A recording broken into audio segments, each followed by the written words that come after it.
The night my son told me to leave, the rain was coming down so hard I could not see the end of the driveway. I stood on the front step, 68 years old, one hand on the railing and the other wrapped around the handle of a small suitcase, watching the water run in dark rivers across the pavement, while Nathan stood in the doorway with his eyes pointed somewhere just past my shoulder. Sandra stood behind him. Her arms were crossed. Her expression was the expression she always wore, composed, arranged entirely without seams. "You'll be fine," Nathan said.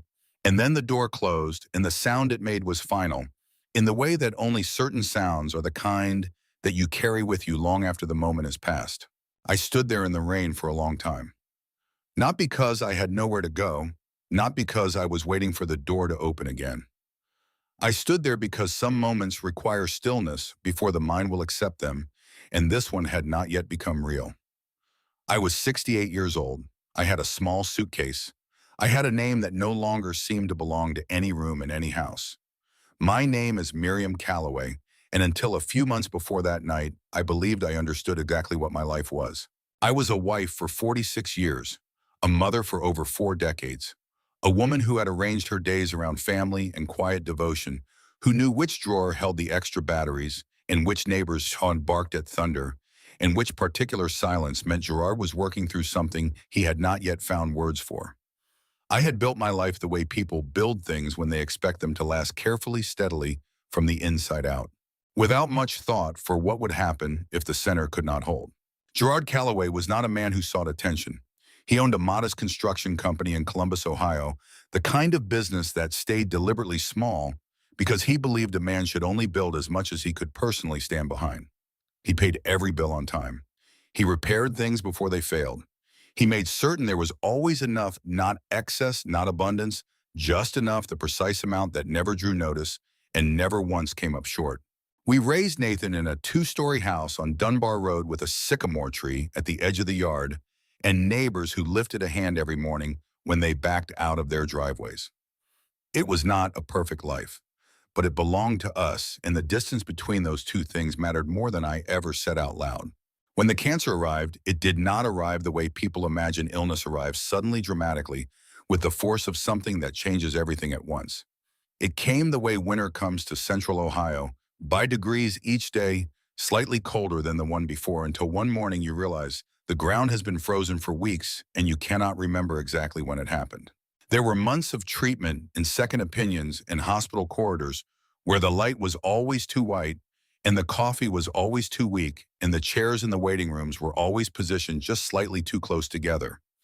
And then there were the final weeks when Gerard stopped going to the appointments and started spending his mornings in the bedroom chair by the window, watching the light cross the yard with the focused patience of a man committing something to memory. One evening, 4 days before he died, he asked me to come sit with him.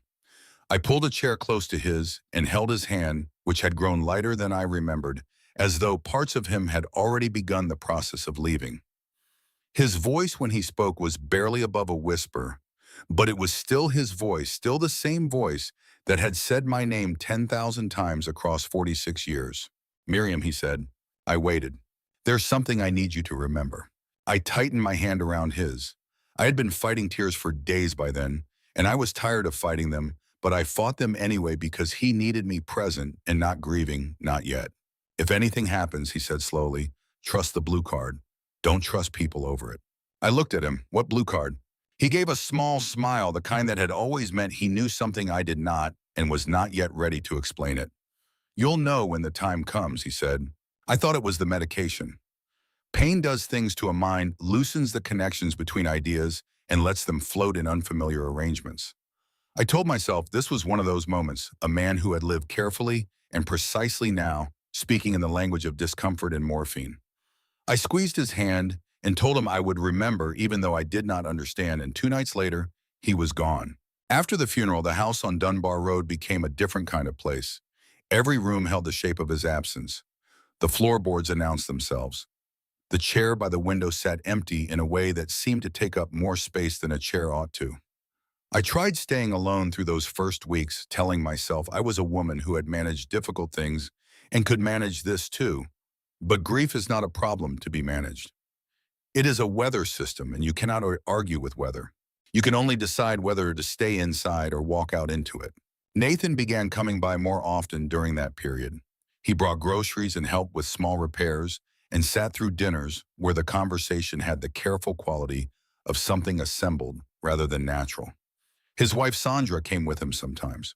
She was always immaculate, always measured with a particular kind of warmth that was precise enough to feel practiced.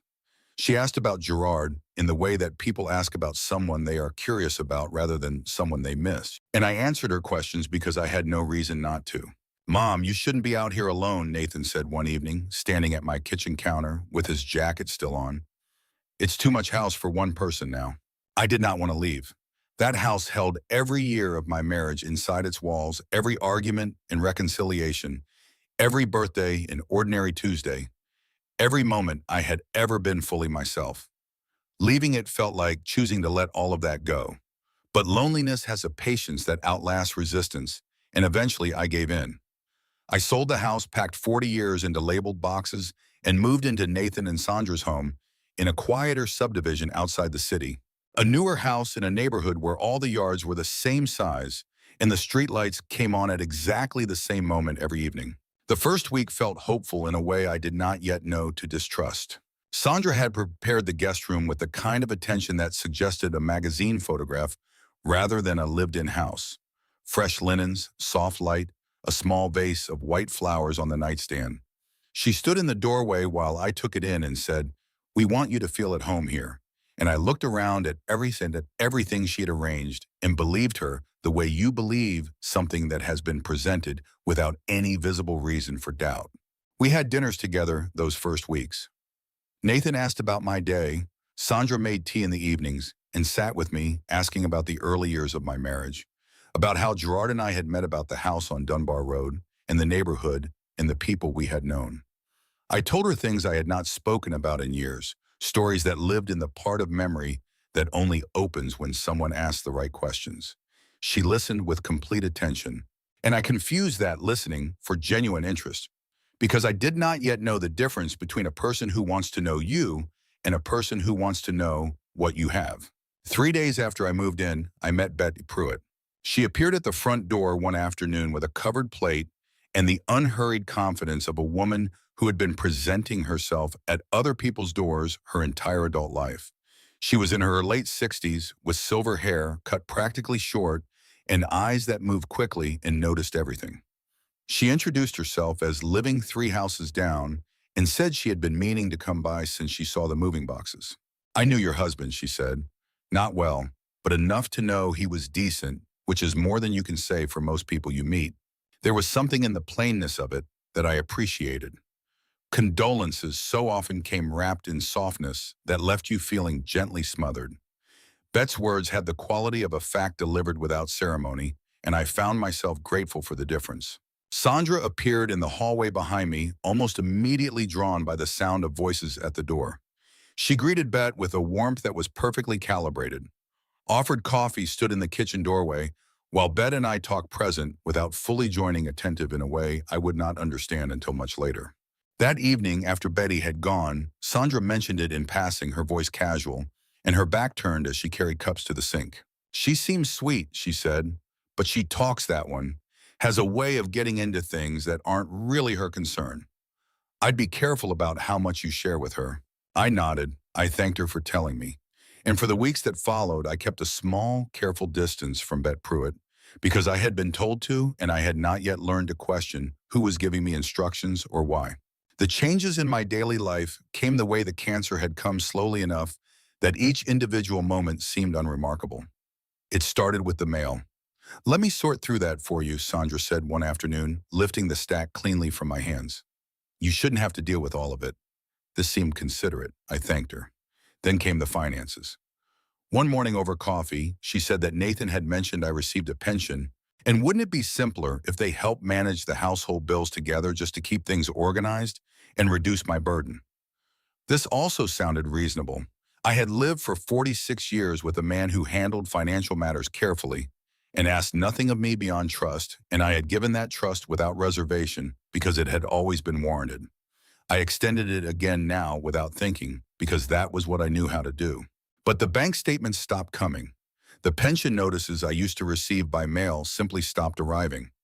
When I mentioned this to Sandra, she told me without hesitation that they had switched everything to paperless. It's all digital now, she said pleasantly. Would you like me to pull it up for you? I said yes. Of course, she said. I'll do that later today. She never did. One afternoon, I found Nathan alone in the kitchen, sitting at the table with his phone. I sat across from him and asked as directly as I could manage whether he knew anything about why I had not received any account information in several weeks. He looked up briefly from his screen. She handles all of that now, he said, meaning Sandra. She's better at it than I am. He said it without concern, the way you say something that has been settled so long, it no longer requires thought. I sat with those words after he left the room. Gerard had managed our finances for 46 years. He had never used the phrase better at it to describe their arrangement. He had simply done it because he believed it was his responsibility, because he was careful about responsibilities. The idea that this careful architecture could simply be transferred without discussion, without my participation to a woman I had known for a matter of weeks, felt wrong in a way I could not yet articulate clearly. The situation in the house continued to change in small ways that accumulated. I noticed I was no longer invited into certain conversations that happened in the kitchen after dinner. When the phone rang in the evenings, Sandra answered before anyone else could reach it. Packages and letters that arrived addressed to me were gathered by her and placed in a pile she said she would give me later, and sometimes she did, and sometimes she did not.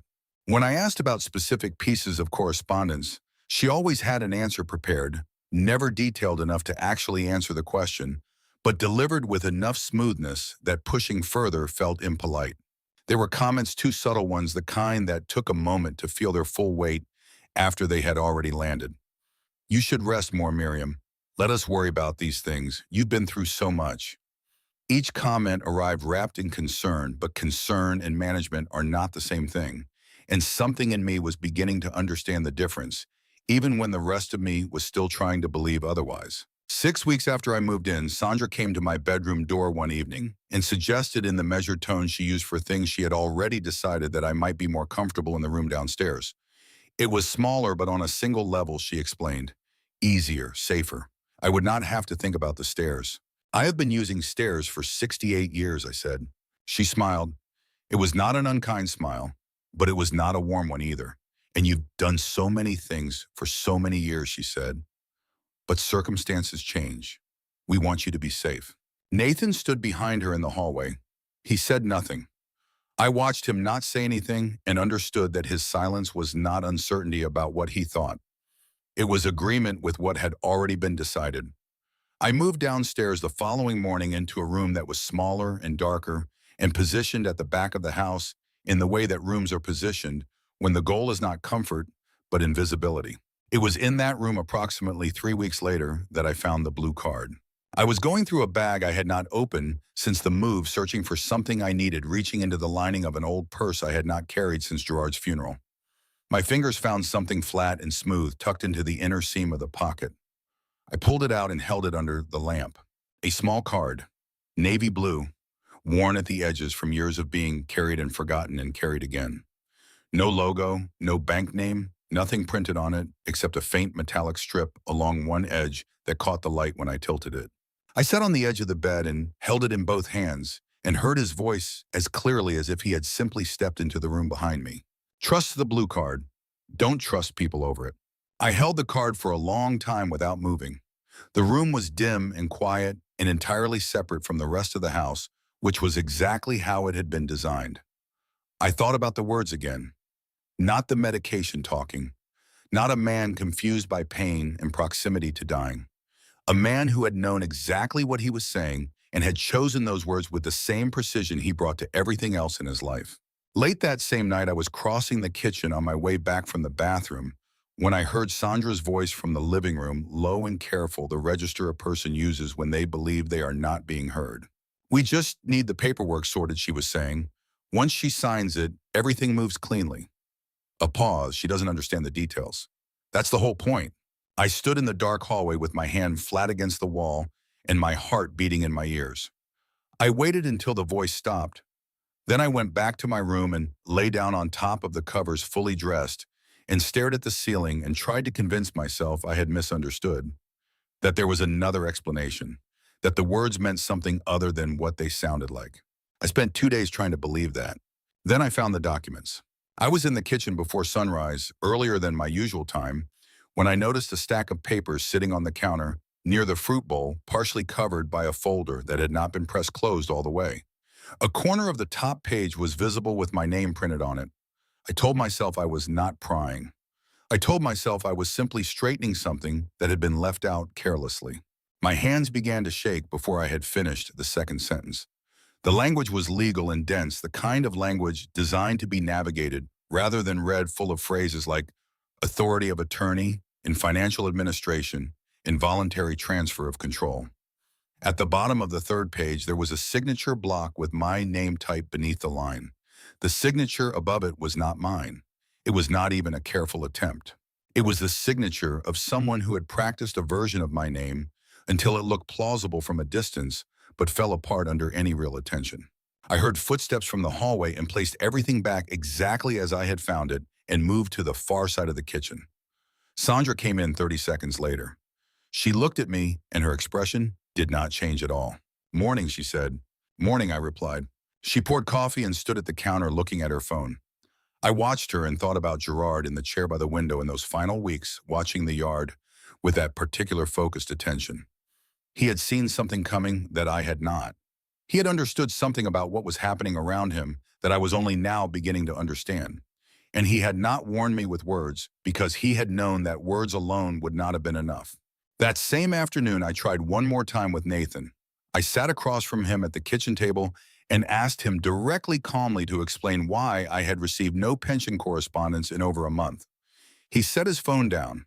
He looked at me, and what I saw in his eyes was not confusion or concern or surprise. It was something quieter and worse. Recognition. The look of a person who has been asked a question they knew was coming and had already prepared themselves for. "Mom," he said, "we're doing what's best for you. You need to let us handle things." He said it without anger, without cruelty. He said it with the steady confidence of someone who has repeated a thing enough times that it has stopped feeling like a choice and started feeling like a fact. And in the moment he said it, something in me that had been straining against the weight of the past months simply gave way. Not in despair, in clarity, because I understood now that he was not following Sandra without knowing what he was following. He knew, he had been knowing for some time, and he had chosen it anyway every single morning deliberately. That was the night I stopped waiting for something to change on its own. I packed what I needed after midnight, moving quietly through the small, dark room, choosing only what was essential. A few days of clothing, my identification, and the documents I had arrived with. The small framed photograph of Gerard and me from the first year of our marriage, standing in front of an old car in a parking lot somewhere, both of us squinting into afternoon sun. And the blue card, which I tucked into the inside pocket of my coat, pressed flat against my chest where I could feel it. I left before first light. The driveway was empty. The air was cold and carrying the kind of stillness that only exists in the hour before the world begins its noise. I walked down the front path with my suitcase rolling behind me, each step placed deliberately with a quality of intention I had not felt in a very long time. At the end of the block, I passed Betty Pruitt's house. A light was already on in her kitchen. Through the window, I could see her moving around inside with the unhurried ease of someone comfortable in their own home. She did not see me. I did not stop. But as I turned the corner and the subdivision fell away behind me, I made a quiet private promise to myself. Whatever the blue card led to, whatever Gerard had seen and planned and kept between himself and the future he knew was coming, I was going to follow it. Not because it was the only option available to me, but because he had spent his final years making sure I had at least one option that was entirely mine. And I had already waited far too long to use it. The motel occupied a strip of commercial road on the outer edge of the city, the kind of building that had existed in that particular location for decades, without attracting much attention. The room held a bed, a desk, a window that looked out on the parking lot, and a bathroom that smelled of industrial soap. It was the first space in months that no one else had any claim over. And I sat on the edge of the bed in my coat with the blue card in my hand and understood that specific kind of ownership, right? the way you understand something that has been taken from you and then returned. I had been in the room less than an hour when I heard a door close somewhere in the hallway, followed by the particular sound of a suitcase rolling across flooring. I opened my door. A woman stood in the corridor, slightly older than me, with white hair pulled back neatly, and the careful, economical movements of someone who had learned to manage physical discomfort without calling attention to it.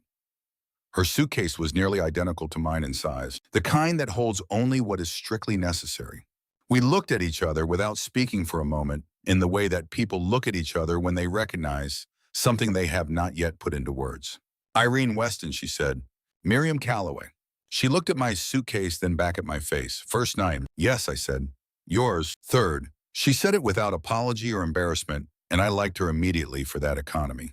We ended up in the narrow lobby area near the vending machines, each of us with a cup of something approximating coffee, and she told me her story in the plain language of a woman who had told it enough times to have stripped away everything that was not essential. Her husband had died 14 months earlier. A nephew she had trusted completely had transferred her savings in increments too small to trigger her attention until there was almost nothing left to trigger attention over. I signed everything he put in front of me, she said. I thought that was what you did when someone who loved you offered to help. She looked down at her cup. The gap between you and me is probably smaller than you think. I thought about the blue card against my chest. A few inches, I said. She looked at me for a moment and then gave a short, quiet laugh, the kind that does not mean anything is funny, but means a person has recognized something true, even though it costs them something to recognize it. They had taken different things from each of us, she and I, but they had used the same method. The same slow removal of agency dressed in the language of care. The same patient accumulation of control over small things until the small things added up to everything. I thought about that as I finished my coffee and said goodnight, and I thought about it again as I lay in the motel bed staring at the ceiling and listening to the sounds of the building settling around me. The weeks before Gerard's diagnosis had a quality I recognized only in retrospect, a particular sharpening of his attention to certain things. He began asking me questions I had not thought to find unusual at the time. Where did I keep the pension paperwork? Had I ever looked at the account statements on my own? Did I know which institution held our savings and what the procedures were for accessing them alone?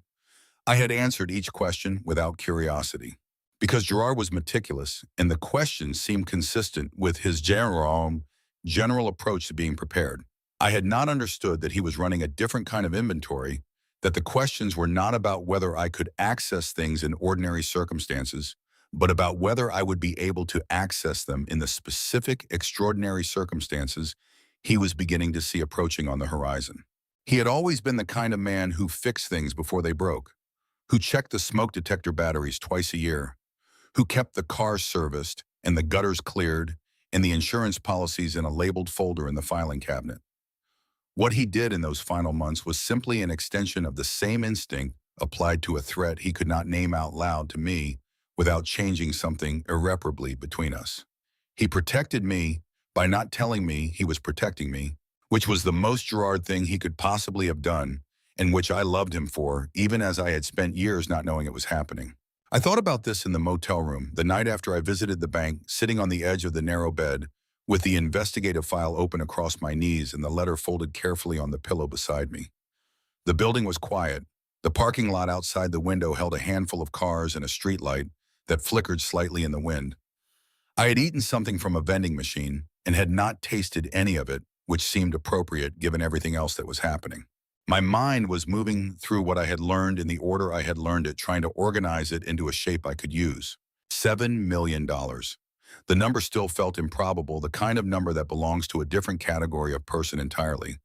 But Gerard had been building the company for 30 years quietly and carefully, staying small on purpose, but never spending more than he needed to and always reinvesting what came back. He had owned a piece of land outside Columbus that had appreciated significantly over 2 decades. He had been careful with every dollar in a way that I had trusted completely and had therefore never examined. And he had apparently been hiding nothing from me except the scale of what the carefulness had accumulated, because he had understood that the scale was also a danger and that the danger was not abstract. The emails in Stacker's file were clinical and specific and entirely without sentiment. Sandra had not written to her legal contact as a worried daughter-in-law. She had written as someone managing a project. The questions about establishing cognitive decline were not exploratory. They were confirmatory. She had already understood the mechanics of guardianship and was clarifying particular procedural points. The way a person clarifies the terms of a contract they have already read and mostly understood. She had known what she wanted and was determining the most efficient path to it. What I could not fully account for sitting in that motel room with the file open across my knees was Nathan. The emails were Sandra's. The meetings with the legal consultant were Sandra's. The inquiry to the bank had been Nathan's, but the signatures on the documentation he submitted were not his, which meant someone had prepared that documentation and given it to him to present. Had he known the signatures were not his own, had he known what he was presenting was forged, or had he simply carried an envelope given to him by his wife and assumed that whatever was inside it was legitimate? I did not know the answer, and I found that not knowing was somehow worse than either answer would have been. A man who had done this knowingly was one thing. A man who had done it without examining what he was doing, who had allowed himself not to look too closely at things he was carrying out, for someone else was something more complicated and more painful to hold in mind. Because that man had once been a boy who brought me wildflowers from the yard and told me they were special because he had picked them himself, and the distance between those two versions of the same person was a distance I could not measure from where I was sitting. I closed the file and set it on the desk and turned off the bedside lamp and lay in the dark listening to the wind push at the window of the motel room. Tomorrow I would call Roy Stacker. Tomorrow I would call Harriet Bloom. Tomorrow I would begin the part where I stopped being the subject of other people's plans and became again the author of my own. In the morning I found the nearest bank branch on my phone, a small institution 3 miles from the motel, the kind of building that had not been updated since the early 90s and still had real tellers behind a real counter. I drove there slowly, my hands relaxed on the wheel, setting aside every possible outcome and every fear and every imagined version of what I might find. Because Gerard had prepared something, and the only way to understand what it was required me to walk through a door and trust that he had known what he was doing. The young teller who took the blue card and ran it through her terminal had the careful professionalism of someone still learning how to remain composed when the unexpected appears in a routine situation. When the card registered, something crossed her face that she did not quite manage to smooth away. She excused herself and walked quickly to a glass-walled office at the back of the bank, and I watched through the window as she showed the screen to the man inside who looked at the card, looked at the screen, and then became very still in the way people become still when they are recalibrating something fundamental. The branch manager came out of his office with the measured pace of someone trying not to appear to be hurrying.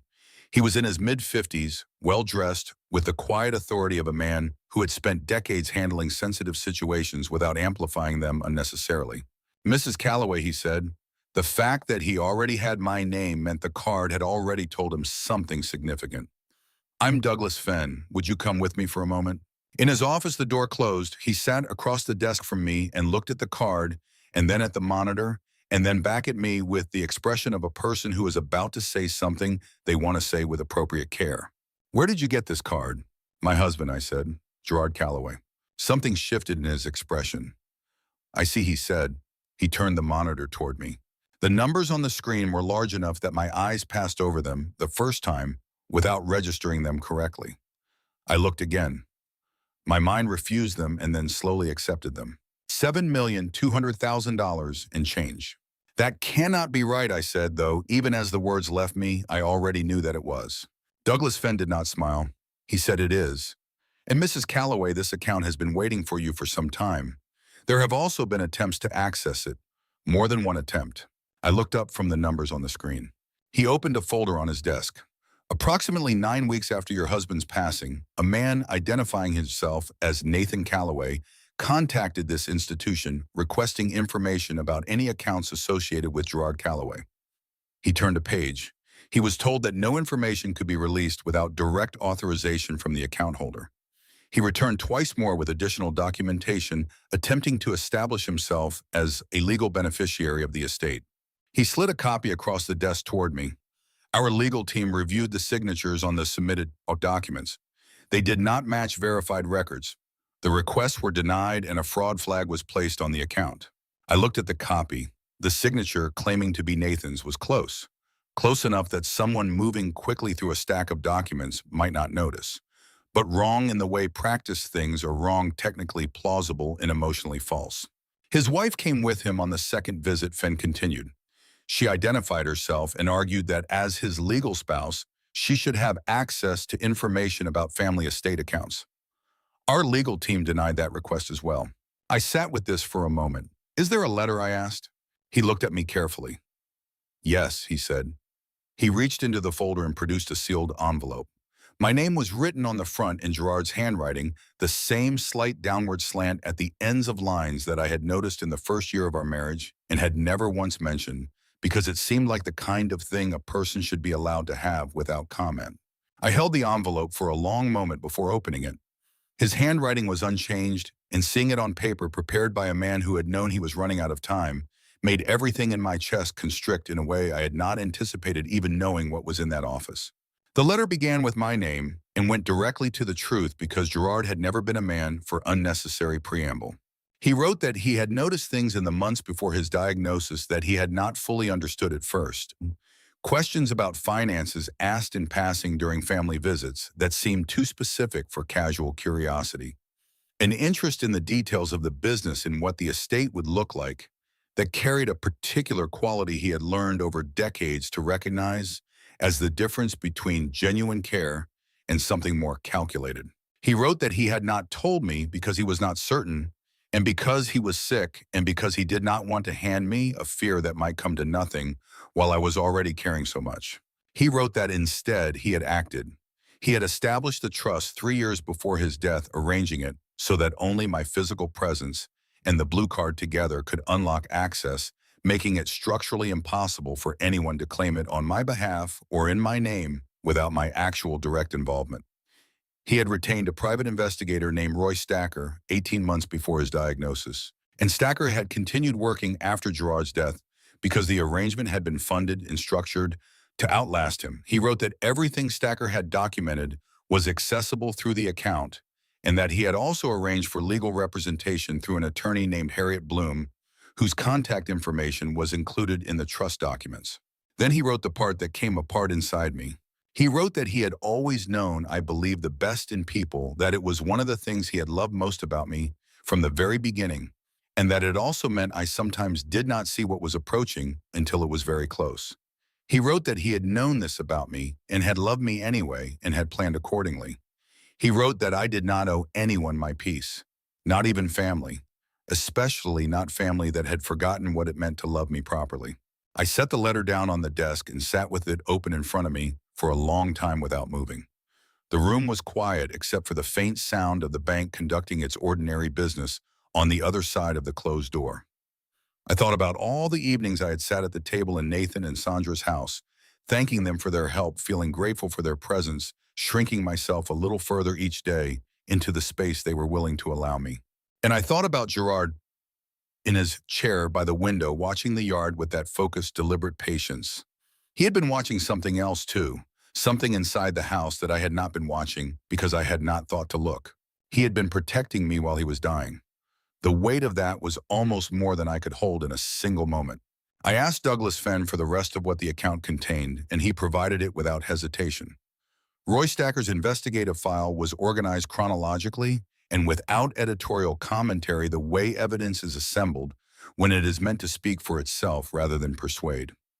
There were photographs. Nathan and Sandra at a restaurant leaning over a table together, the image time-stamped 1 week after Gerard's initial diagnosis. Printed email exchanges between Sandra and a legal consulting firm in which she asked, in precise and practical language, how quickly a finding of cognitive decline could be established in a person of advanced age, what kind of medical documentation would be required to support such a finding, and whether financial authority could be transferred ahead of any full guardianship determination. Each question was specific. Each question had been written by someone who already understood the process and was looking for confirmation of its mechanics rather than an explanation of them. This was not a daughter-in-law exploring options out of vague worry. This was a woman who had identified a sequence of steps and was moving through them methodically. And then I found a name I recognized from a different context entirely. Dr. Conrad Parsley appeared in 2 of the meeting records. Stacker had documented a physician listed as present at consultations and between Sandra and her legal contact. The same Dr. Conrad Parsley for whom Sandra had scheduled me a routine checkup. Something to make sure you're adjusting well, she had said. I'll come with you so you don't have to deal with the parking. I sat with that for a long moment. I had been within 1 phone call of sitting in that office, of submitting to an evaluation conducted by a man who had already been brought into a plan long before my name was ever mentioned to him as a patient. From the motel that evening, I called the doctor's office. I gave my name as the scheduled patient and asked who had made the appointment on my behalf. The receptionist confirmed it had been my daughter-in-law. I asked what medical history about me had been provided ahead of the visit. The receptionist's voice changed in the way voices change when a question has revealed something the speaker was not prepared to navigate. She said she would need to look into that and call me back. She did not call me back. I called the number in the trust documents for Roy Stacker. He answered on the second ring, gave only his last name, and waited. My name is Miriam Calloway, I said. I believe you knew my husband. I've been expecting this call, he said without any quality of performance in his voice. He told me you'd reach out when you were ready to move. I have the file, I said. Good. What do you want to do with it? I had been thinking about this since I left the bank, not emotionally, but practically the way Gerard would have approached the same question. I want to know what they're planning now, I said. Not the history, the next steps. That's the right question, Stacker said. He had the direct, abbreviated manner of someone who spent his professional life around people who talked too much and had adjusted accordingly. We spoke for just under 20 minutes. He told me that since I had left the house, activity had increased significantly. More phone calls, more contact with legal offices, an inquiry to a real estate agent about comparative property values in the neighborhood. My absence had not slowed them. It had accelerated them. They believed that without me present to notice or object, the path forward had cleared. There's one more thing you should know, Stacker said near the end of the call. Your neighbor, Bet Pruitt. Sandra has contacted her twice since you left. I believe she's being positioned as a character witness. I closed my eyes briefly. Bet, who had appeared at the door with a covered plate and said Gerard was decent, which is more than you can say for most. Bet, who had looked at my suitcase with honest concern the morning I walked past her house.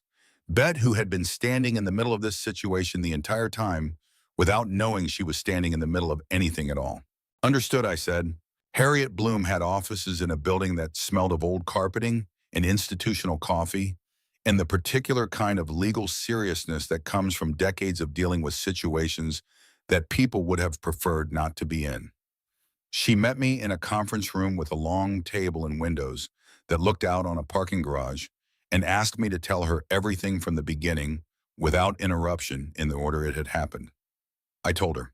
She listened without writing anything down, which I found unnerving until I understood that she was the kind of person who listened so precisely that she did not need to write things down in order to remember them. When I finished, she was quiet for a moment.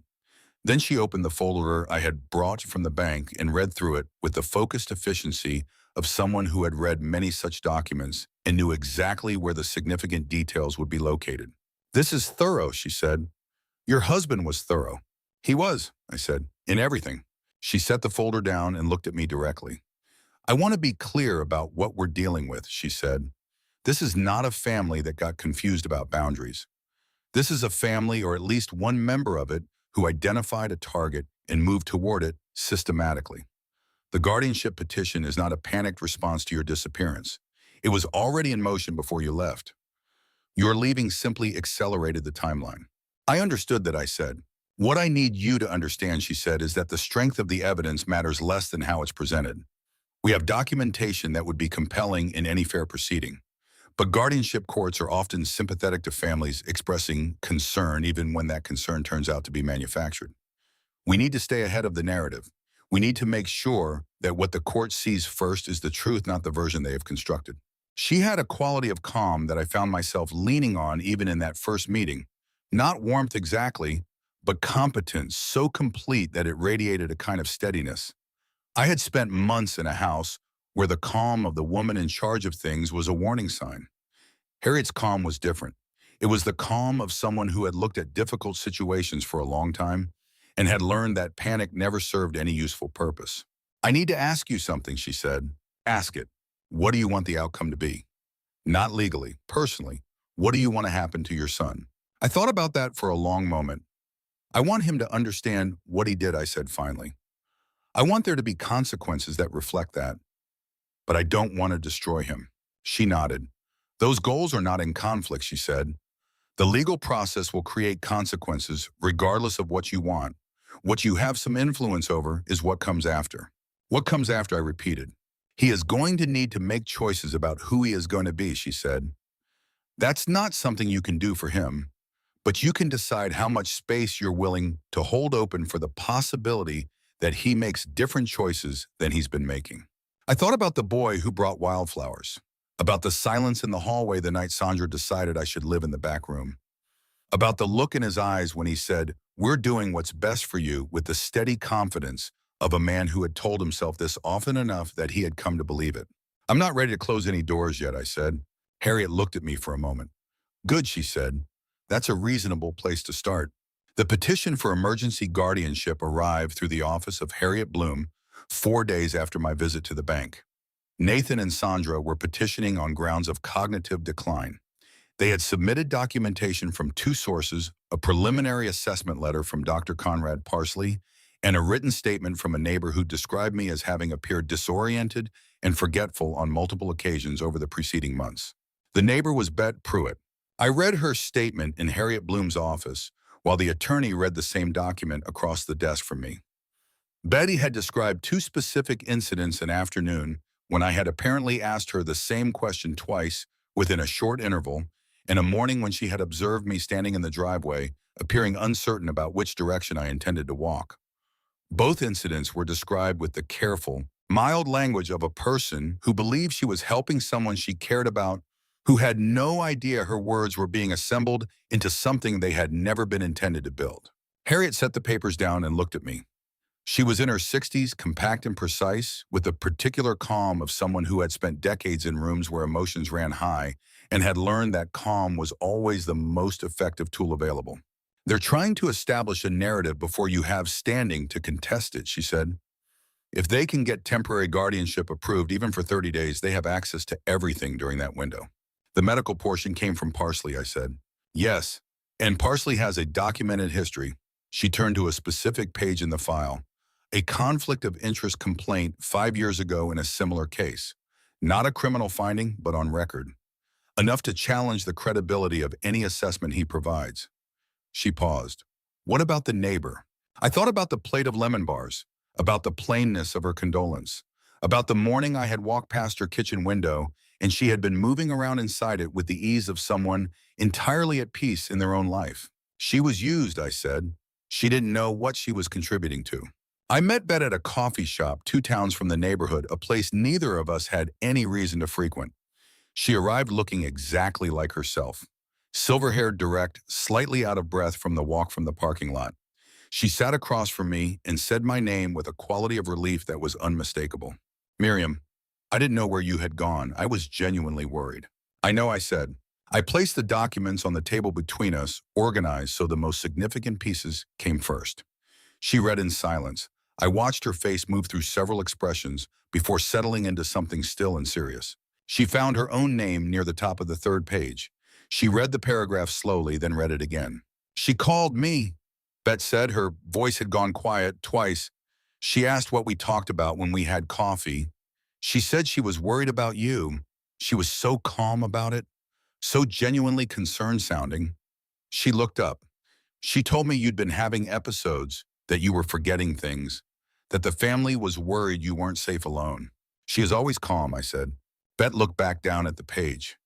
"She asked me once whether Gerard ever mentioned any accounts she didn't know about, any financial arrangements he hadn't told the family about." She paused. I told her I had no idea what Gerard's finances looked like. I thought it was an odd question, but I didn't understand why she was asking it. She pressed her palms flat on the table. She was looking for it. Before you even knew it existed, she was already looking for it. "Yes," I said. Bet folded her hands and sat quietly for a moment. Then she said with the particular resolve of a woman who has just understood precisely how she has been used and intends to respond to that understanding with action, "What do you need from me?" "Tell the truth," I said. Exactly what she asked you, exactly how you answered, and exactly what you understood about why she was asking. She nodded. Then she said something I had not expected. She asked if I remembered in the second week after I had moved into Nathan and Sandra's home, a morning when Gerard had come to find her. Not Nathan. Gerard himself some months before he was too ill to drive. He had knocked on her door and asked if she had a few minutes. He asked me to look after you, Bet said. If things ever got complicated, he said she's stronger than she knows. She just needs someone to remind her sometimes. I sat with that. The room around us continued its ordinary business, cups clinking, a low murmur of other people's conversations, the sound of a door opening and closing. Gerard had come to Betty Pruitt's door, had sat across from her in her kitchen, had said those words and then driven home and never mentioned any of it to me. He had been building the net from every direction he could reach. Tell me when and where, Bet said. The evening that Roy Stacker confirmed Sandra had made a significant financial transfer moving funds just below the automatic reporting threshold, I was sitting in the motel room going through the investigative file again. The transfer told me something precise and important. She believed the situation was contracting around her. People in contracting situations either stop moving or they accelerate past the point of caution. Sandra was not the kind of person who stopped. My phone rang at 17 minutes past 10, an unknown number. I answered. Mrs. Calloway. The voice was male and measured but carried an underlying quality of unsteadiness, the particular sound of a person doing something they have argued themselves into against their better instincts. My name is Conrad Parsley. I said nothing. I waited. I need you to understand something about how I came to be involved in this, he said. I was approached as a consultant. The situation was described to me as a straightforward family wellness evaluation for an elderly woman whose family had concerns about her ability to manage independently. I was not told about the legal proceedings attached to that evaluation. He paused. I was not told that my assessment was intended to be submitted as evidence in a guardianship petition. I see, I said. I'm withdrawing my involvement. In writing effective today. Another pause. I also think you should know that the person who approached me is not going to stop on her own. She is very focused, Mrs. Calloway. She will keep moving unless something external stops her. The line was quiet between us for a moment. Thank you for telling me, I said. I set the phone down on the desk next to the blue card and sat looking at them both. Outside the window, the rain had started again, steady and unhurried, the kind of October rain that does not make a dramatic entrance but simply arrives and continues indefinitely. I thought about Gerard by the bedroom window in those final weeks, watching the yard with such focused and deliberate attention. He had not been afraid. I understood that with more clarity now than I ever had before. He had been methodical. He had been building things even as everything else was being taken from him. And he had trusted me to use what he had built when the moment came. Tomorrow was the moment. The courtroom was smaller than I had expected, not in its physical dimensions, but in the distance it placed between me and everything that had brought me there. All of it, the weeks in that back room, the phone call overheard in the dark hallway, the documents with my name forged at the bottom, the slow, careful removal of my own life from my own hands. It was all present in that room with me, compressed into folders and binders on the table in front of Harriet Bloom. I sat beside her with my hands folded in my lap and looked at the judge's bench and did not look away. Roy Stacker sat 3 rows behind me. I did not turn to acknowledge him, but knowing he was there steadied something in the center of my chest. Nathan arrived alone. That was the first thing I noticed. Not Sandra's absence specifically, but the quality of the space beside him, which was simply empty in a way that changed his entire bearing. He stood with a diminished certainty, as though the gravitational center he had been orienting himself around for years had been removed and he had not yet found his own. He looked at me when he came in. He did not immediately look away. That was new. Sandra's attorney presented her case without her. A prior commitment, he explained without elaborating. Harriet did not respond to this explanation, which itself communicated something to anyone paying attention. The attorney described a family motivated by genuine concern, a son and daughter-in-law who had welcomed an aging parent into their home and observed changes that worried them. He used words like disoriented and safety risk and capacity concerns.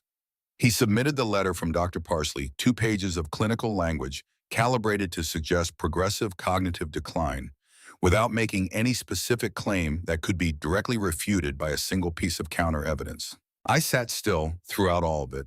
I had prepared for this moment not just legally, but in the deeper interior way, and I was not going to let it move me before it was my turn. When Harriet stood, she did not hurry. "Your Honor," she said, "what we are witnessing here is not a family acting out of concern. What we are witnessing is a coordinated plan." She presented the documents in sequence. The records of unauthorized access attempts at the bank, each one detailed and dated over a period of months. The email exchanges between Sandra and her legal consulting contact with their specific and damning questions about the mechanics of establishing cognitive decline in a healthy adult. The financial transfer logs showing money moved from accounts Nathan had access to in amounts carefully calibrated to avoid triggering mandatory reporting requirements. The medical assessment submitted by the petitioners, Harriet continued, was provided by a physician who has since submitted a written withdrawal of his involvement, citing his discovery that the evaluation was not the straightforward family wellness consultation it was represented to be when he was first approached. She submitted the withdrawal letter as a supplemental exhibit. Furthermore, we have submitted the results of a full cognitive evaluation conducted by a court-appointed specialist over the past 3 days. The results indicate no impairment of any kind in the respondent. Sandra's attorney shifted in his chair.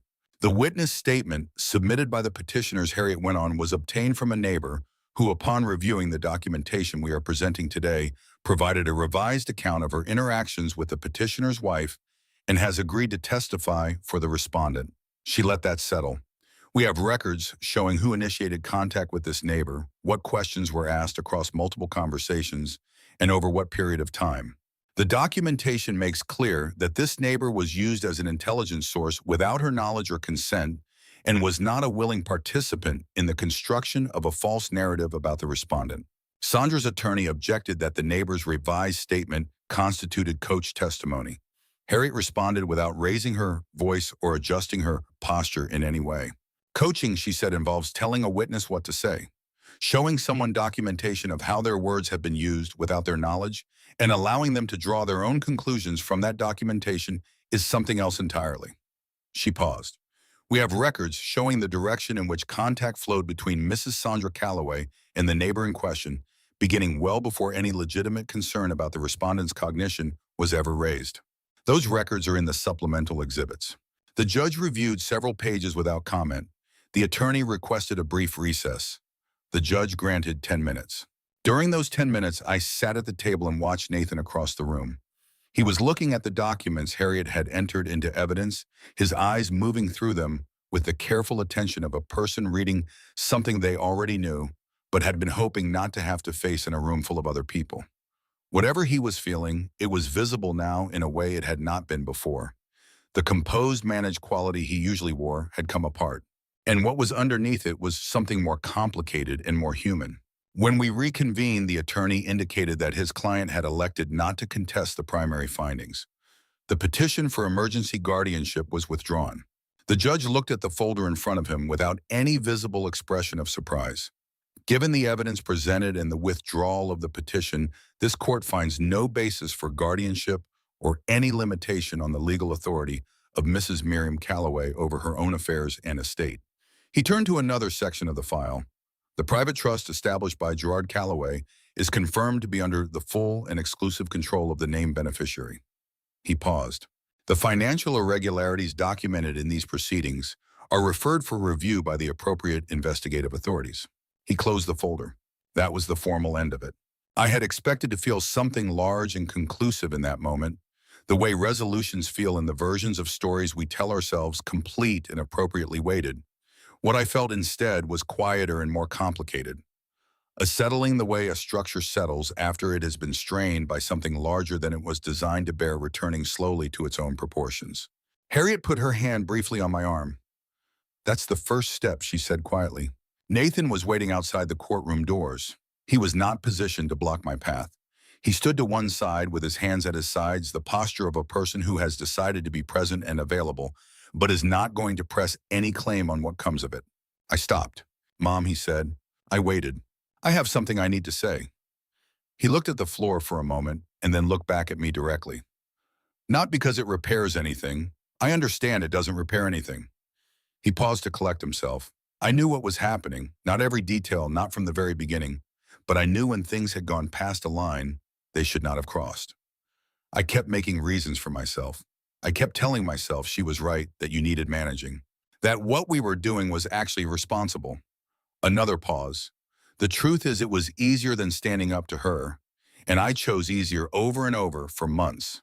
I looked at my son, not at the child he had been, not at the version of him I had been carrying out of habit and love, but at the man in front of me who was saying something true and who understood it was too late and was saying it anyway because that was the only honest thing he had left to offer. What would you have done, I said, if the car did not work? He was quiet long enough that the silence itself became an answer. I don't know, he said finally. That's what I have to figure out how to live with. I nodded, not in forgiveness and not in dismissal, but in plain acknowledgement of something that had been said without evasion. It was the most honest thing he had offered me in longer than I could precisely identify. Sandra found me in the parking lot of Harriet's building 2 hours after the hearing ended. I heard her heels on the pavement before I turned, and when I did, she was closer than I had expected, her expression still carrying its familiar composure but with something additional beneath it. Now a tightness, the look of a person who has run several calculations and arrived at a result they did not anticipate and cannot fully accept. Miriam, she said, not any honorific, not any warmth, just my name flat and direct. I waited. This is not how I expected this to go, she said. I know, I said. She looked at me for a moment with something that might, in a different version of events, have resembled respect. You were more prepared than I gave you credit for. My husband prepared me, I said. Something crossed her face that I could not entirely read, too quick and too controlled to name. He had more faith in you than you had in yourself, she said. Whether she intended it as a compliment or simply an observation, I was not certain. What he had, I said, was information. He watched what was happening in his own house, and he made arrangements. The same activity you were engaged in. The difference is that his arrangements were built for me to protect me, not to diminish me. She was quiet for a moment. Then she said with a flatness that had nothing performative in it, I never had anyone who did that. Not once in my life. I stood with that. It was not a justification. It was not a reason that changed anything about what she had done. But it was, I believed, the most truthful thing she had ever said to me across all the months I had known her. That absence, I said, did not give you the right to take what I had. She looked at me for a few more seconds. Then she turned and walked away across the parking lot without another word, her heels precise against the pavement, and that was the last time I saw Sandra Calloway. Nathan left the house before the end of the week. He called to tell me he was going not to negotiate or request anything, just to inform me as a courtesy. He said he had arranged for someone to collect what belonged to him and that he would leave everything else undisturbed. He said nothing else, and I did not press him for more. I drove past the house 2 days after he called. The driveway was empty. The house looked like what it had become, a building carefully maintained on the outside, holding nothing of consequence on the inside. I did not stop. I returned a week later when the real estate agent confirmed it was ready to list. I walked through the rooms briefly, not to reclaim them, but to close them properly in my own mind. In the small back room where I had spent those diminished weeks, I found something on the nightstand beside the narrow bed. A small framed photograph. It showed 3 people standing in front of an old car in a parking lot somewhere, all of them squinting into strong afternoon sun. Gerard younger, me younger, and Nathan at perhaps 7 years old, his hair blown sideways by a wind that had ceased to exist decades ago. Nathan had left it there deliberately. He had gone through everything he was taking and had chosen to leave this one thing behind on the nightstand in the room where I had been kept out of sight. I stood for a long time with the photograph in my hands. Whatever that room had been made into, he had placed something real in it at the end. Something that came from before all of this, from the years when things were different.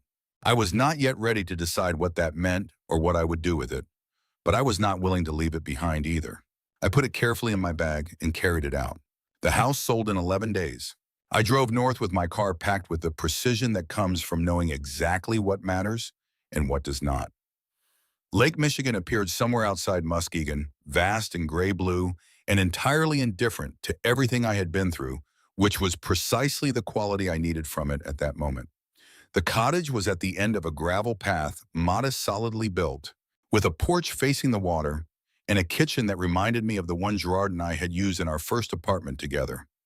Small, practical, designed for the actual work of feeding people rather than for display. I set my keys on the counter and walked to the window and looked at the lake without speaking, because there was no one to speak to, and that felt exactly right. I stood there for a long time watching the light move on the water, the way Gerard had watched the light move across the yard in those final weeks. He had been memorizing something then. I understood now that I was doing the same thing but differently. I was not memorizing what I was losing. I was memorizing what I had gotten back. In the months after I settled into the cottage, I developed a relationship with the lake that I had not expected and could not entirely explain. I had not sought water when I was looking for a place to go. I had simply needed distance from Columbus, needed to put enough geography between myself and everything that had happened that the habit of anxiety would have time to fade before I encountered it again. The cottage had been available. The price had been manageable given what the trust provided. The photographs had shown a porch facing the water, and I had thought simply that this might be pleasant. What I had not anticipated was what the lake would do to the quality of my mornings. I'd always been an early riser. In the house on Dunbar Road, I had used those early hours for the accumulated small duties of a household coffee and the paper and the particular domestic rhythm that 46 years of marriage builds, without either person quite noticing it being built. In Nathan and Sandra's house, I had used those hours for a different purpose, for the careful vigilance of someone who has understood finally that she needs to pay attention.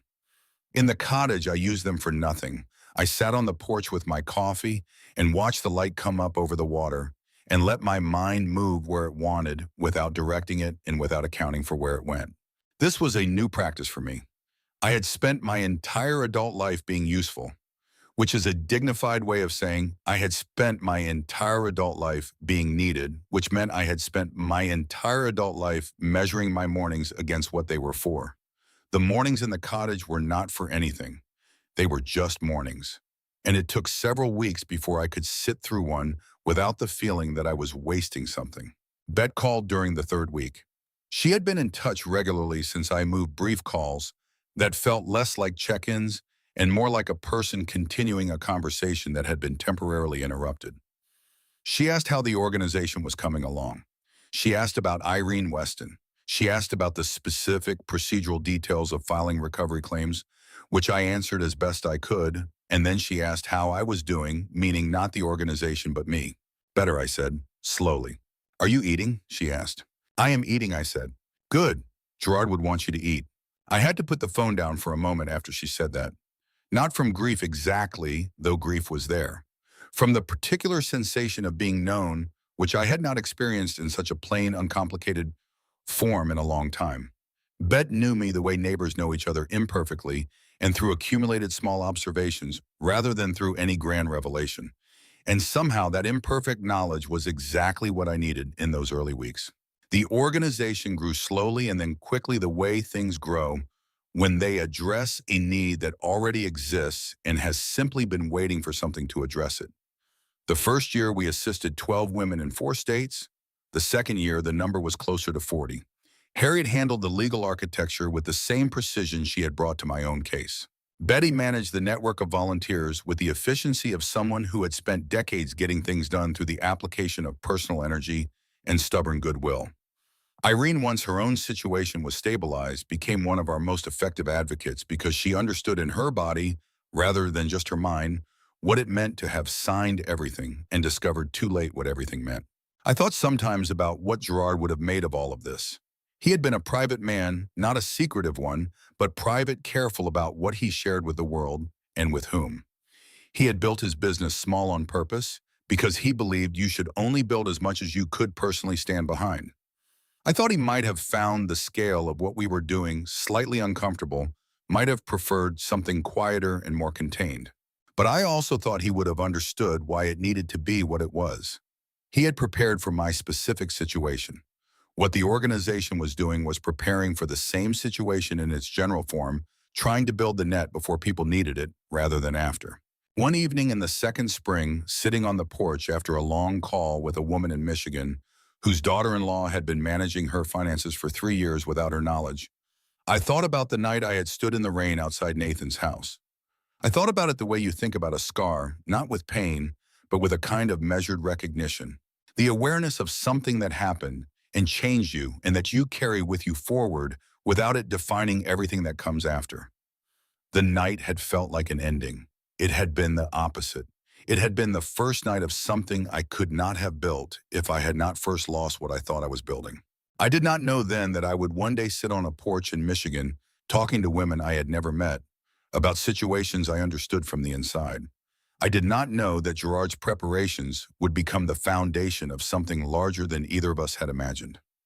I did not know that Betty Pruitt would become one of the most important people in my life, or that Irene Weston would find enough of her savings recovered to move into a small apartment in Grand Rapids and send me a photograph of her first real Christmas tree in 2 years, or that the photograph Nathan had left on the nightstand would end up on my kitchen windowsill where I looked at it every morning while the coffee was brewing. I knew none of those things that night in the rain. I knew only that the door had closed and that I was standing on the wrong side of it and that the suitcase in my hand was the whole of what I was working with. It turned out to be enough. Irene Weston's message arrived 3 days after I settled in. She had found my number through means she described only as resourceful, which made me smile properly for the first time in longer than I could calculate. She asked simply how I was doing. I called her back and we talked for the better part of an hour. And somewhere in the middle of that conversation, I told her the whole of it. From the night in the rain, to the bank, to the courtroom, to the cottage, to the photograph left on the nightstand.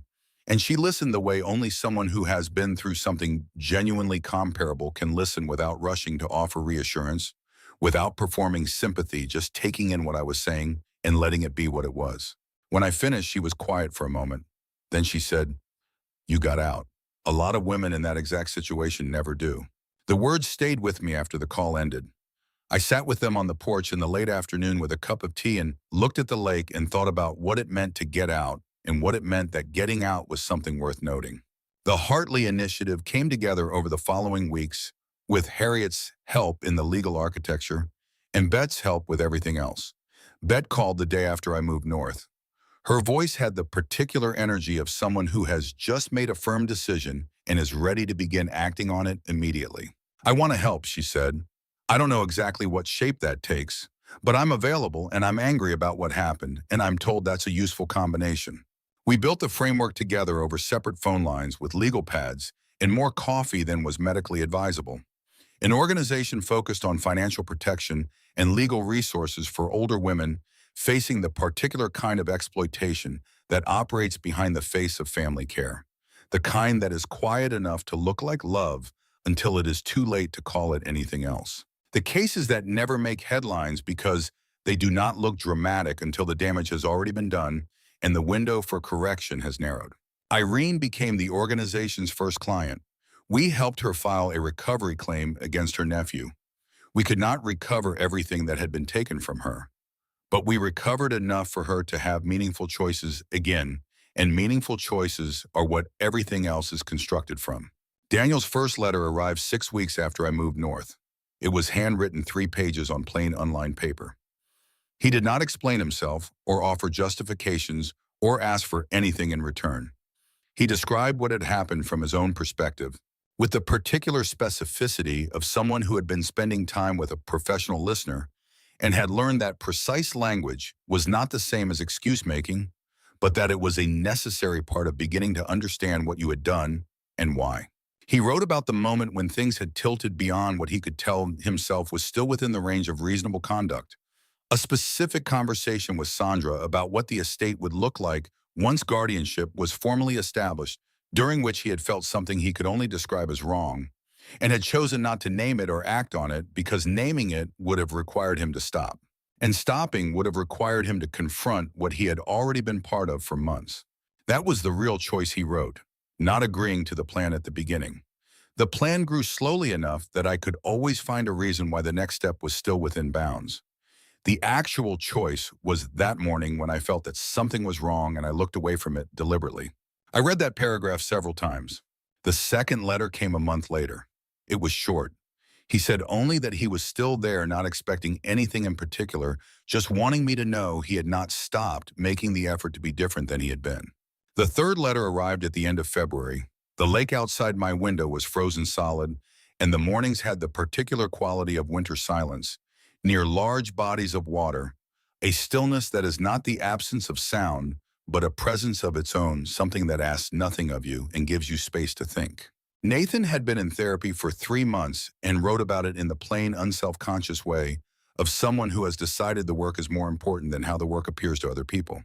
He had been learning, he wrote, to distinguish between being influenced and choosing to be influenced, and to understand that the distinction mattered even when, especially when it was uncomfortable to sit with. The final paragraph of the third letter said this: he had started volunteering with an organization that provided support to older adults who had experienced financial exploitation. He had told them at the outset that he was not a victim, that he was the other category. They had let him in anyway, and he was grateful for that. He wrote that he thought the most genuinely useful thing he could do with what he had learned about himself was to sit across from someone who had made the choices he had made and help them understand what those choices is actually cost the people around them, so that the cost did not have to be paid again by someone else who had not agreed to pay it. He wrote that he was not asking to come back into my life the way it had been before, because he understood that was not possible and would not be fair to ask. He was asking only for the possibility of earning a different kind of place in it, built differently on different terms, if that was ever something I could consider. And if it was not, he understood that too, and he would keep trying to be different regardless. I sat on the porch in my heavy coat and read the letter twice. The lake was pale gray under the winter sky. The gravel path down to the water was crusted with old snow that had frozen and refrozen until it was more ice than snow and caught the afternoon light at a low angle. Then I went inside and found paper and a pen. What I wrote was not long. Length would have suggested I was still working through something I had not resolved, and I had resolved it at least enough to respond honestly. I told him I heard him, that I believed he was genuinely trying and that this mattered even though it could not undo what had happened. I told him that trust was not a thing that could be restored like an object refinished and returned to the same place it had always occupied. Trust that had been broken in the way ours had broken required something different, not restoration, but construction, patient and deliberate, and without any assumption that the new thing would look like the old thing or occupy the same position in either of our lives. I told him I was not closing the door. I told him I was not opening it the way it had once been open. I told him I was leaving it present, neither locked nor flung wide, and that what he did with the time between this letter and whenever we next spoke would tell me more than anything either of us could write. Take care of yourself, Nathan. That is where the rest of it begins. I sealed the envelope and walked it to the mailbox at the end of the gravel path and let it go into the hands of whatever came next. On the way back, I stopped at the edge of the porch where the planks met the gravel. The lake was still under the late winter light. Inside the cottage, visible through the kitchen window, the small photograph of the three of us sat on the windowsill where I had placed it in the first week. We were all squinting into a sun that had moved to a different angle of the sky long ago. Gerard was there. I was there. Nathan, at 7 years old, was there. His hair blown sideways by a wind that no longer existed in any place that could be visited. I had been thinking lately about the night I stood in the rain outside Nathan's house with my suitcase at my feet and the door closed in front of me. I had stood there long enough for the cold to work its way completely through my coat, long enough to understand in my body rather than just my mind that no door was going to open on its own. At the time, that moment had felt like the final end of something I had spent a lifetime building. I understood now that it had been the first moment of something else entirely. Everything that came after it, every frightening and clarifying and grief-weighted step of it, had given me back something I had been surrendering without fully noticing. My own judgment, my own standing, my own voice, which I had been quietly lowering for months in rooms that did not deserve even the consideration of that lowering. The part of me that Gerard had seen clearly and trusted completely, even when I had lost track of it myself. The blue card was on the kitchen table when I walked back inside, resting beside my coffee mug and a notepad with the day's list written on it in my own handwriting. It was not hidden anymore. It was not precious in the way frightened things are precious, handled carefully because any carelessness might cost everything. It was simply present in the room, the way useful and honest things are present, available without demanding, there when needed, and otherwise just part of the ordinary texture of a life being lived on its own terms. I put my hand on it briefly as I passed. not to pick it up, just to acknowledge it and what it had come from, and the man who had placed it in my path at exactly the moment he had known I would need it. There was a period approximately 2 months after I moved to the cottage when I began to understand that what I had been through had changed not just my circumstances, but my relationship to my own mind. I had spent the better part of a year in a state of managed uncertainty, responding to small pieces of information as they arrived, trying to make sense of things that had been deliberately constructed to resist making sense. The effort of that sustained over months had left something behind. Not trauma exactly, not in the clinical sense, but a particular kind of alertness that did not know how to turn itself off. I noticed it first in small ways. Walking through the cottage in the evenings, I would check that the doors were locked, even though I had already checked them. I would replay conversations in my mind, afterward parsing them for implications I might have missed. I would catch myself noting exits when I entered unfamiliar rooms, a habit that had not existed 6 months earlier, and that I recognized as the residue of a period when leaving unexpectedly had been a necessary skill. These were not debilitating things. They were just things, the texture of a mind that had been through something and had not yet entirely returned to its baseline. I talked about this with a counselor I began seeing in the 4th month, a woman in the small city south of the cottage who worked primarily with older adults and who, had I suspected, heard variations of my story before. She was direct in the way that effective therapists are direct, not unkind, but willing to say the thing rather than approaching it obliquely. She told me that what I was describing was a normal response to an extended period of sustained threat, that the hypervigilance I was experiencing was a system that had been useful and had not yet received the signal that it was no longer needed. How do I send the signal? I asked. You build evidence, she said. Evidence that the environment is different now. Safe routines, predictable patterns, time. The nervous system learns from experience. If the experience is consistently different from what created the vigilance will eventually adjust. Time, I said. Mostly time, she agreed. She was right. The vigilance did adjust gradually over the course of the following months. The door-checking habit faded. The conversation replaying became less habitual. I began to move through the cottage in the evenings without the quiet background calculation that had been running since the night I stood in the rain. I began to trust the quiet rather than hearing threats in it. What remained, what I suspected would remain indefinitely, was a particular quality of attention. An awareness of dynamics that I had not possessed before, or had possessed but had not known how to read. An ability to notice the specific texture of environments where control was being exerted invisibly, where the language of care was being used to carry a different cargo. This was not paranoia, it was knowledge. And knowledge, once you have paid for it at a certain price, does not simply disappear when the situation that required it has passed. It becomes part of what you are available when needed quiet, when not needed present in the background of everything. I found myself using it, this new quality of attention, in the work with the organization. When women called and described their situations, I could hear things in the description that they themselves had not yet recognized as significant. The specific phrasing that Sandra had used, the language of care that carried management inside it, appeared in different forms, in different situations. But the structure was recognizable once you knew what you were looking for. The way control established itself through small generosities. The way the person being controlled was persuaded to be grateful for their own diminishment. The way questions were discouraged without ever being explicitly forbidden through the accumulated atmosphere of a household where asking questions had consequences. I could hear these patterns because I had lived inside them. And hearing them, I could ask the specific questions that helped other women hear them too, not tell them what they were experiencing, but reflect it back in language that made the shape of it visible. This was, I came to understand, the particular kind of usefulness that came from having been through something rather than simply knowing about it from a distance. The difference between theory and experience. The difference between understanding something and having paid for that understanding at a price you would not have chosen but could not now return. The real estate agent who handled the sale of Nathan and Sandra's house was a woman named Connie, efficient and kind in the particular way of professionals who deal regularly with people in transition.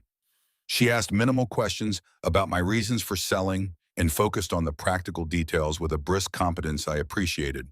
When she told me the house had 3 offers within a week, all above asking price, I felt nothing in particular about it.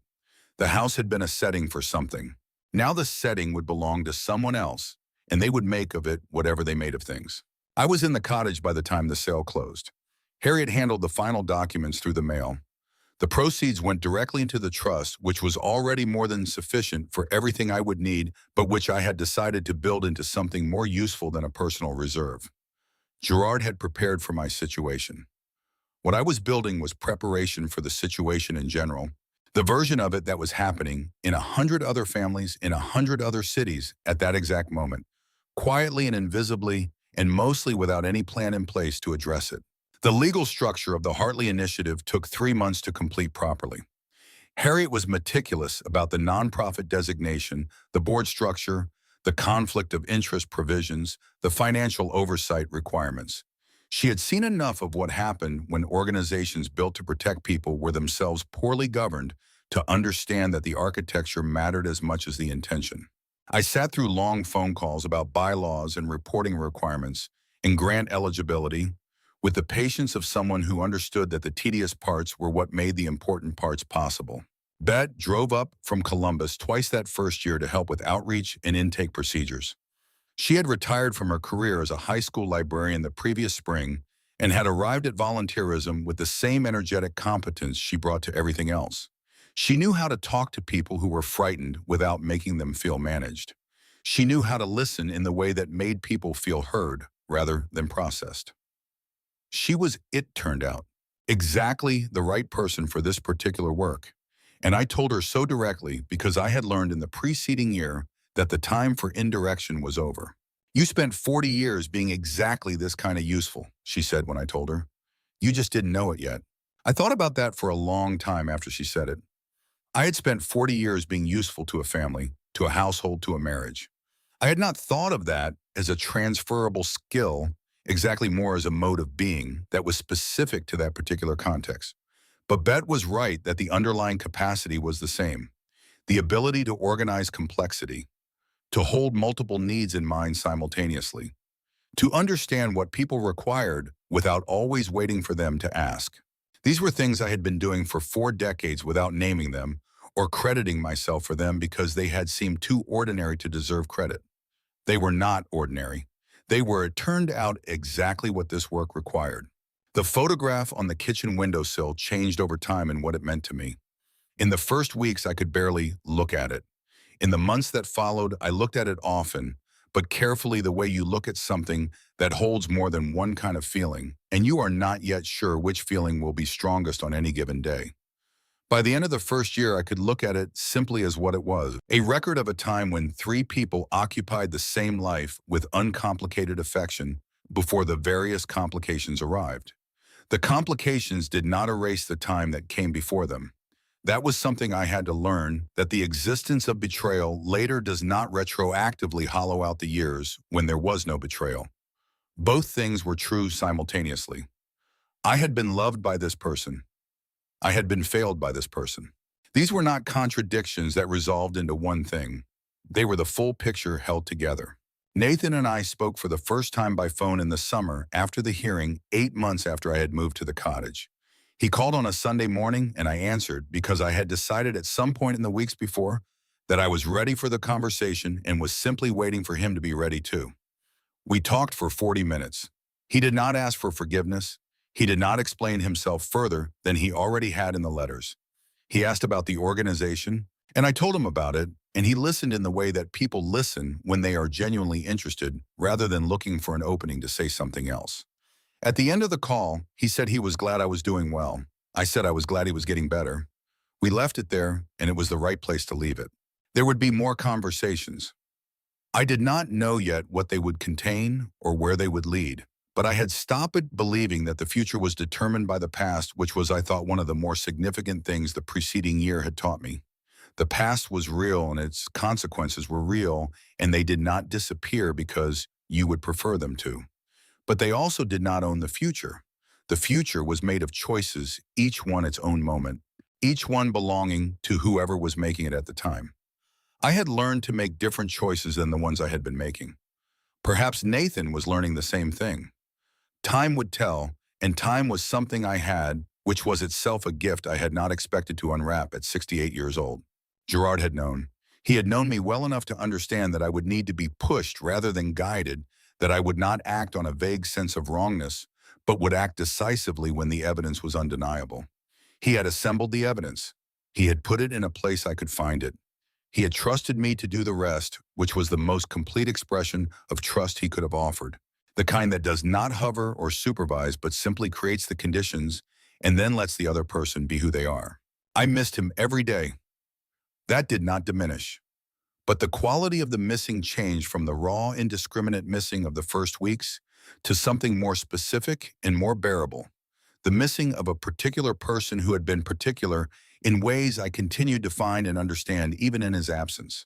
He had left his thinking behind in the structure of what he had built. I kept finding new rooms in it, new evidence of how thoroughly he had considered the situation, new small decisions that revealed something about how he had seen me and what he had believed I was capable of. He had believed I was capable of all of it, not just surviving it, but turning it into something. That belief, expressed in the architecture of a trust rather than in words, was one of the most significant things anyone had ever said to me, and I intended to spend the rest of my life being worthy of it. Then I poured more coffee and sat down at the table and picked up the phone to return a call from a woman in Cincinnati who had left a message 2 days earlier. She had spoken carefully and quietly, choosing her words the way people choose words when they are not yet certain whether what they are describing is serious enough to name out loud to someone else. When she answered, her voice carried the particular uncertainty of someone standing at the beginning of something they do not yet have a name for. "Mrs. Calloway," she said, "I'm not sure I'm in any real trouble, but something has been feeling wrong for a while now and I didn't know who else to call." "I know that feeling exactly," I said. "Tell me what's been happening."